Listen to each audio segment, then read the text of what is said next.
नमस्कार दोस्तों। आज की कहानी एक राजा की कहानी है। पुराने समय की बात है। एक राजा था, बड़ा समझदार था और वो हर नई बात को जानने को इच्छुक भी रहता था। उसके महल के आंगन में एक बकौली का पेड़ था। रात को रोज नियम से एक पक्षी उस पेड़ पे आकर बैठता और रात के चारों पहरों के लिए अलग अलग 4 तरह की बातें कहा करता। पहले पहर में कहता, किस मुख से दूध पिलाऊं, किस मुख दूध पिलाऊं। दूसरे पहर लगते बोलता, ऐसा कहूं ना दीख, ऐसा कहूं ना दीख। जब तीसरा पहर आता तो कहने लगता, अब हम करबू का, अब हम करबू का। और चौथा पहर शुरू होता तो वह कहता, सब बमन मर जाए, सब बमन मर जाए। राजा रोज रात को जाकर पक्षी के मुख से चारों पहरों की 4 अलग अलग बातें सुनता। सोचता पक्षी क्या कहता, पर उसकी समझ में कुछ ना आता। राजा की चिंता बढ़ती गई। जब वह उसका अर्थ निकालने में असफल रहा तो हार कर उसने अपने पुरोहित को बुलाया। उसने सब हाल सुनाया और उससे पक्षी के प्रश्नों का उत्तर पूछा। पुरोहित भी एक साथ उत्तर नहीं दे सका। उसने कुछ समय की मोहलत मांगी और चिंतित होकर घर चला गया। उसके सिर में राजा की पूछी गई चारों बातें बराबर चक्कर काटती रह रही थी। वह बहुतेरा सोचता पर कोई जवाब नहीं सूझता।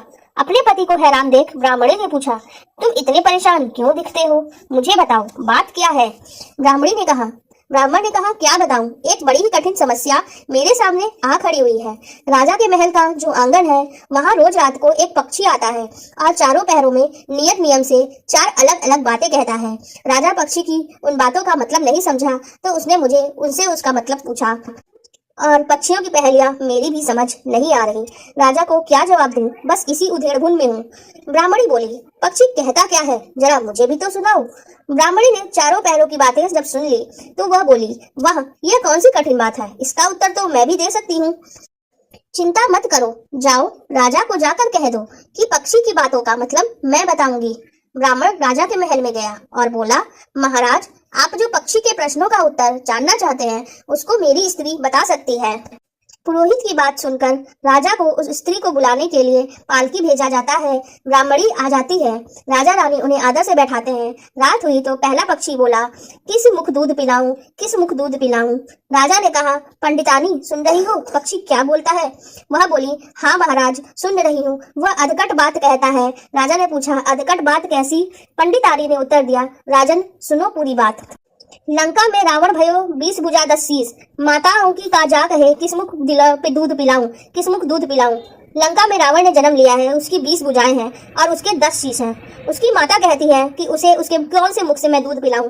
राजा बोला, बहुत ठीक, बहुत ठीक, तुमने सही अर्थ लगा दिया। दूसरा पहर हुआ तो पक्षी कहने लगा, ऐसा कहूं ना दीख, ऐसा कहूं ना दीख। राजा बोला, पंडितानी इसका अर्थ क्या है। पंडितानी ने समझाया, महाराज सुनो, पक्षी बोलता है, बिन चिंता को आदमी ऐसे कहूं न दीख, ऐसे कहूं न देख। चारों दिशा, सारी पृथ्वी, नवखंड सभी छान डालो पर बिना चिंता का आदमी नहीं मिलेगा। मनुष्य को कोई ना कोई चिंता हर समय लगी ही रहती है। कहिए महाराज, सच है या नहीं। राजा बोला, ठीक कहती हो। तीसरा पहर लगा। पक्षी रोज की तरह अपनी बात को दोहराता है, अब हम करबू का, अब हम करबू का। ब्राह्मणी राजा से बोलती है, महाराज इसका मर्म भी मैं आपको बतला ही देती हूँ तो सुनिए। 5 वर्ष की कन्या 60 दई ब्याह, बैठी करम बिसुतरी, अब हम करबू का, अब हम करबू का। 5 वर्ष की कन्या को 60 वर्ष के बूढ़े के गले बांध दो तो बेचारी अपना करम पीट कर यही कहेगी, अब हम करबू का, अब हम करबू का। सही है ना महाराज। राजा बोला, पंडितानी तुम्हारी यह बात भी सही लगी। चौथा पहर हुआ तो पक्षी ने चोंच खोली, सब बमन मर जाए, सब बमन मर जाए। जो ब्राह्मण वैश्या की संगति करते हैं, सुरा और मांस का सेवन करते हैं, बिना स्नान किए भोजन करते हैं, ऐसे सब ब्राह्मणों को मर जाना ही उचित है। जब बोलिए पक्षी का कहना ठीक है या नहीं। राजा ने कहा, तुम्हारी चारों बातें 52 तोला पाँव रत्ती ठीक लगी, तुम्हारी बुद्धि तो धन्य है। राजा रानी उसको बढ़िया कपड़े गहने देके मान सम्मान से विदा करते हैं। अब पुरोहित का भी आदर राज दरबार में पहले से अधिक बढ़ जाता है। पुरोहित भी अपनी पत्नी की बुद्धिमानी से बहुत प्रसन्न था। आपको हमारी यह कथा कैसी लगी कमेंट सेक्शन में जरूर बताइएगा।